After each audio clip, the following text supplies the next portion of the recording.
സ്കൂളുകളിൽ മൊബൈൽ ഫോണിന്റെ ഉപയോഗവുമായി ബന്ധപ്പെട്ട് ഈ അധ്യാപകരൊക്കെ ഉപയോഗിക്കുമ്പോൾ അതിന് നിയന്ത്രണം ആവശ്യപ്പെട്ടിരുന്നു. അപ്പോൾ അതിലൊരു മന്ത്രിയുടെ ഒരു നിലപാടെന്താണ് വിഷയത്തിൽ? അല്ല, ഇപ്പോൾ തന്നെ അങ്ങനെ ഒരു നിയന്ത്രണം ഉണ്ടല്ലോ. ക്ലാസ് ടൈമിൽ ഇത് ഉപയോഗിക്കാൻ പാടില്ല എന്നും കൊണ്ടുപോകാൻ പാടില്ല എന്നും എന്നുള്ള കൃത്യമായ നിബന്ധനയുണ്ട്.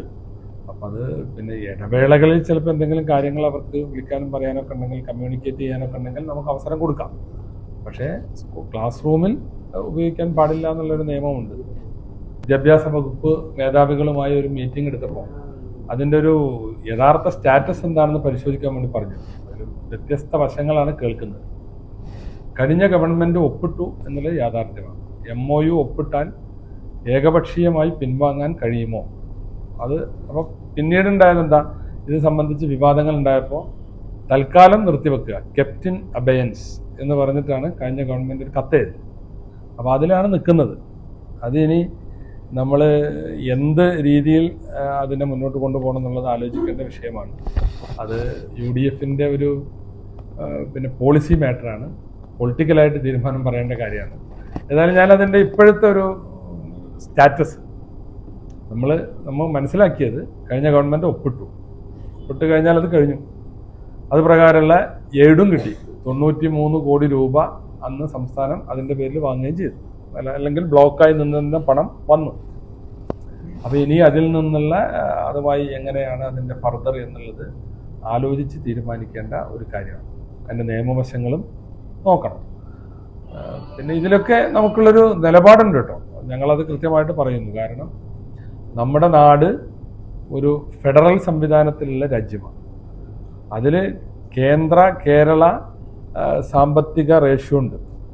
നമ്മൾ എല്ലാ നികുതിയും എല്ലാവരും കൊടുക്കുമ്പോൾ, ഇപ്പോൾ പ്രത്യേകിച്ച് GST ഒക്കെ വന്നപ്പോൾ കൃത്യമായി കേന്ദ്രമാണ് ഇതെല്ലാം കളക്ട് ചെയ്യുന്നത്.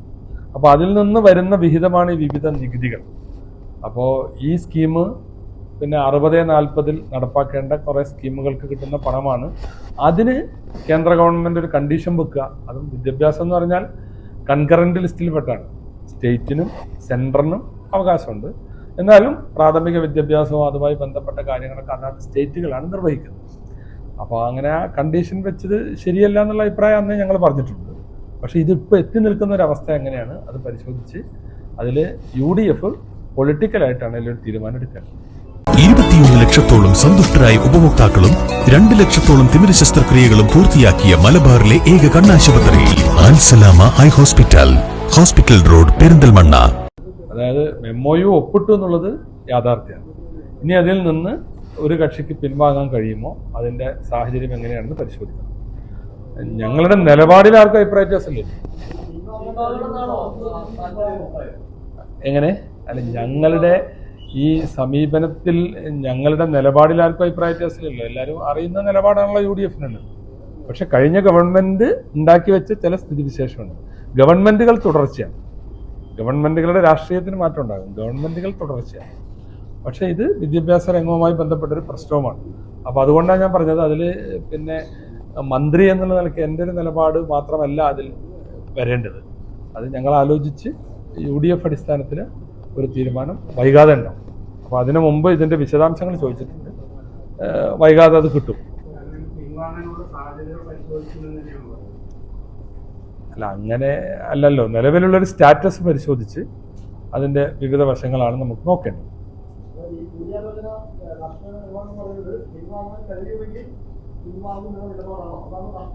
അല്ലാതെ നടക്കാനിരിക്കുന്ന ചർച്ചയിലെ തീരുമാനം എങ്ങനെയാണെന്ന് എനിക്ക് പറയാൻ പറ്റും. ചർച്ച നടക്കട്ടെ. അല്ല, ഞാൻ പറഞ്ഞല്ലോ, ഞങ്ങളുടെ നിലപാടിൽ ഇപ്പോഴും യാതൊരു പിന്നെ വ്യത്യാസവുമില്ല.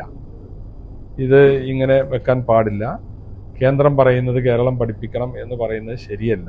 പക്ഷെ ഈ പ്രശ്നത്തിൽ ഉണ്ടായിട്ടുള്ള കാര്യം ഇതാണ്. PM ശ്രീയിൽ സംസ്ഥാനം ഒപ്പുവെച്ചു.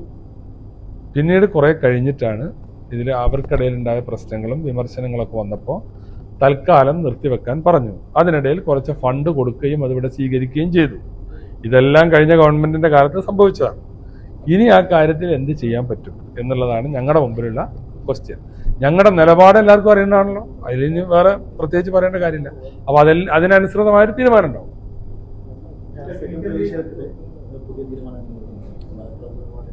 +1 സീറ്റിന്റെ കുറവ് +1 സീറ്റിൻ്റെ കുറവ് ചില ജില്ലകളിലുണ്ട് എന്നുള്ളത് യാഥാർത്ഥ്യമാണ്. അത് ഏറ്റവും രൂക്ഷമായിട്ടുള്ളത് മലപ്പുറത്താണ്. അപ്പം ഞങ്ങളിപ്പോൾ തീരുമാനിച്ചത്, ഇതുമായി ബന്ധപ്പെട്ടൊരു മീറ്റിംഗ് എടുത്ത് അതിൽ തീരുമാനിച്ചത് കുറേ അഡീഷണൽ ബാച്ചുകൾ സർക്കാർ സ്കൂളുകൾ കുറേ അഡീഷണൽ ബാച്ചുകൾ കൊടുത്തിട്ടുണ്ട്. ഈ അഡീഷണൽ ബാച്ചുകളിൽ ഉൾപ്പെടെ മാർജിനൽ ഇൻക്രീസും കൂട്ടി കണ്ടുകൊണ്ട് ഇത്തവണത്തെ അലോട്ട്മെൻറ്റ് നടത്തുക. മറ്റത് ആദ്യം അനുവദനീയമായ സീറ്റിൽ നടത്തിയിട്ട് പിന്നെയാണ് അഡീഷണലിലേക്ക് വരിക. അതല്ലാതെ ഈ 350 അഡീഷണൽ ബാച്ച് വേണ്ടി വരും. അതുകൂടി ഉൾപ്പെടുത്തിയിട്ട് അലോട്ട്മെൻറ്റ് നടത്തുക. എന്നിട്ട് ബാലൻസ് വന്നാൽ ആ ജില്ലകളിൽ പ്രത്യേകമായ സംവിധാനം. പിന്നെ സ്ഥിരമായ ബാച്ച് കാര്യങ്ങൾ കുറവുള്ളത് കൊടുക്കണമെങ്കിൽ അതൊരു ഫൈൻഡിങ്സ് വേണം. അത് കഴിഞ്ഞ് അതിനുള്ള ചില നടപടിക്രമങ്ങളും വേണം. അതൊന്നും ഇപ്പോൾ ഈ വർഷം നമ്മുടെ മുമ്പിൽ സമയമില്ല. അധ്യയന വർഷം അതിൻ്റെ വക്കത്ത് വെച്ചിട്ടാണ് ഞങ്ങൾ ഈ ചുമതല ഏറ്റെടുക്കുന്നത്. അപ്പോൾ അതുകൊണ്ട് പരമാവധി എല്ലാ കുട്ടികൾക്കും പഠിക്കാനുള്ള സൗകര്യം ഒരുക്കും. അല്ല, ഞാൻ പറഞ്ഞല്ലോ, ഞങ്ങൾക്ക് ഇനി മാറ്റം വരുത്താനുള്ള ദിവസമെന്ന് പറഞ്ഞാൽ നിങ്ങൾക്കറിയാലോ, ഈ ഒരാഴ്ചയാണ്. ഇത് നമ്മൾ സീറ്റ് അധികമായി കൊടുക്കുമ്പോൾ അതിനനുസരിച്ചുള്ള ഇൻഫ്രാസ്ട്രക്ചർ ഉണ്ടാവണ്ടേ. അപ്പോൾ അതെല്ലാം കണ്ടിട്ട് വേണം. അതുപോലെ തന്നെ അത് അങ്ങനെ ഓരോ സ്ഥലത്തും സീറ്റ് അനുവദിക്കുന്നതിനൊരു പ്രോസസ്സ് വേണ്ടേ. അപ്പോൾ അതൊക്കെ ഒന്ന് പരിശോധിക്കാനുള്ളൊരു സാവകാശം വേണമെന്ന് ഞാൻ പറഞ്ഞോളൂ. സീറ്റ് വേണം. മലപ്പുറം ഉൾപ്പെടെ പാലക്കാട്, മലപ്പുറവും കഴിഞ്ഞാൽ പിന്നെ പാലക്കാടാണ്. മലപ്പുറവും പാലക്കാടും അതുപോലെ തന്നെ വയനാട്ടിലും അങ്ങനെ ചില ജില്ലകളിൽ, എനിക്ക് തോന്നുന്നു തെക്കും 1-2 ജില്ലകളിൽ കുറവുണ്ട്. അപ്പോൾ അത് പരിശോധിച്ച് കുറവുണ്ട് എന്നുള്ള കാര്യത്തിൽ തർക്കമില്ല.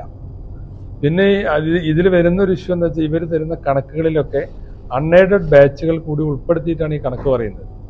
സാധാരണ സീറ്റില്ല എന്ന് പറയുമ്പോൾ വരുന്നൊരു പ്രയാസം അതാണ്. പക്ഷെ അത്തരം കുറേ സീറ്റുകൾ ഒഴിഞ്ഞു കിടക്കുന്നുണ്ട്. ചില ജില്ലകളിൽ സർക്കാർ സ്കൂളുകളിലും എയ്ഡഡ് സ്കൂളിലും അത് ഒഴിഞ്ഞു കിടക്കുന്നു. ഇതൊക്കെ ഒന്ന് പരിശോധിച്ച്, കഴിഞ്ഞ സർക്കാരിൻ്റെ കാലത്ത് കുറേ ഒഴിഞ്ഞു കിടക്കുന്ന ബാച്ചുകൾ പിന്നെ ആവശ്യമുള്ളിടത്തേക്ക് ഷിഫ്റ്റ് ചെയ്തിട്ടുണ്ട്. അപ്പോൾ അതൊക്കെ ഇപ്രാവശ്യവും തുടരും. പാഠപുസ്തകം പിന്നെ അച്ചടി പൂർത്തിയായിട്ടുണ്ട്. ഒരു കവറിൻ്റെ ഇഷ്യൂ ഉണ്ടായിരുന്നു. അവർക്ക് ഇത് തമിഴ്നാട്ടിൽ നിന്നുള്ളൊരു കോർപ്പറേഷനാണ് ഇവർക്ക് തമിഴ്നാട് സ്റ്റേറ്റ് ഗവൺമെൻറ്റിൻ്റെ മെറ്റീരിയൽ സപ്ലൈ ചെയ്തിരുന്നത്. പൈസ കൊടുക്കാത്തത് കൊണ്ട് അത് മുടങ്ങിയിരുന്നു. ഇതൊക്കെ യാഥാർത്ഥ്യമാണ്. ഇപ്പോൾ അതൊക്കെ പുനരുജ്ജീവിപ്പിക്കാൻ സാധിച്ചിട്ടുണ്ട്. അച്ചടി വളരെ വേഗത്തിൽ പൂർത്തീകരിച്ചുകൊണ്ടിരിക്കുകയാണ്. ഓരോ ദിവസവും പൂർത്തീകരിച്ച പുസ്തകങ്ങൾ മൂവ് ചെയ്യുന്നുണ്ട്. ഈ പിന്നെ ബുക്ക് ഡിപ്പോകളിൽ നിന്ന് സ്കൂളുകളിലേക്ക് പോയിക്കൊണ്ടിരിക്കുന്നുണ്ട്. KPBS ഇത് അച്ചടിക്കുന്ന കേന്ദ്രം, അവിടെ നിന്ന് 3.5 ലക്ഷം പുസ്തകമാണ് ഒരു ദിവസം. ഇന്നലെ നമുക്ക് 30-ാം തീയതിക്കുള്ളിൽ എല്ലായിടത്തും പുസ്തകത്തോളൂ. 3.5 ലക്ഷം പുസ്തകം അവിടെ നിന്ന് മൂവ് ചെയ്യണം. അപ്പോൾ അതുവരെ ഞങ്ങൾ ചെക്ക് ചെയ്തപ്പോൾ ചില ദിവസങ്ങളിൽ 2 ലക്ഷമോ 1.5 ലക്ഷമൊക്കെയാണ് പോകുന്നത്. അങ്ങനെ പോയാൽ 30-ാം തീയതിക്കുള്ളിൽ ആവില്ല. പക്ഷേ ഇന്നലെ നമ്മളത് വീണ്ടും പറഞ്ഞപ്പോൾ ഇന്നലെ മൂവ് ചെയ്തത് 3.5 ലക്ഷം പുസ്തകമാണ്.